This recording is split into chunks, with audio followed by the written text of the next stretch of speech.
Thanks, Jess. This week, 3 years ago, hard to believe it's been that long already, our lives started changing drastically. Businesses forced to close, stay-at-home orders, food drives, hospitals filling up.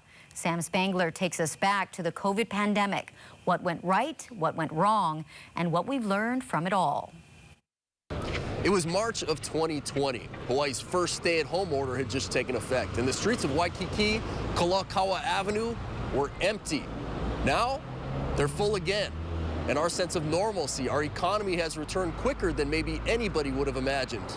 It's chicken skin. It was eerie to see that. It was like the world came to a standstill. Caldwell praises the people of Hawaii for following guidance and protecting one another during COVID. Hawaii still boasts the lowest COVID fatality rate of any state, though he admits some restrictions like closing beaches and hiking solo might have gone too far. These things that we did early on, they made sense in terms of enforcement. You know, how do you enforce rules? Some, didn't make sense completely, and there probably are better ways to do some of these.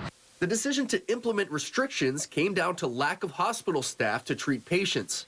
Mainland nurses were brought in to help, but lack of trained ICU nurses is a problem we're still wrestling with. Our hospitals are fuller now than they were at any time during the pandemic. So we still have staffing shortages in our hospitals. We're working very, very hard to train more nurses and other types of healthcare professionals.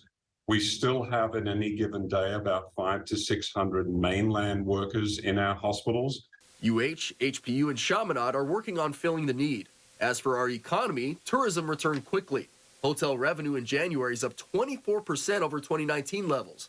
But the University of Hawaii Economic Research Organization says, despite ongoing international tourism recovery, domestic travel will soften as the U.S. economy contracts later this year. The virus is still here. 55 people have died of COVID in Hawaii in 2023. We don't know if or when another pandemic could hit. Caldwell says in the future, the state needs to be more organized. So one recommendation is Department of Health should be the advisory institution, but the leadership has to come from the state, from Department of Emergency Management. They're the ones who make the decisions based on the advice of Department of Health, not the Department of Health making the decisions, because they're too slow. They're not structured in the proper way. Sam Spangler, KHON2 News, working for Hawaii.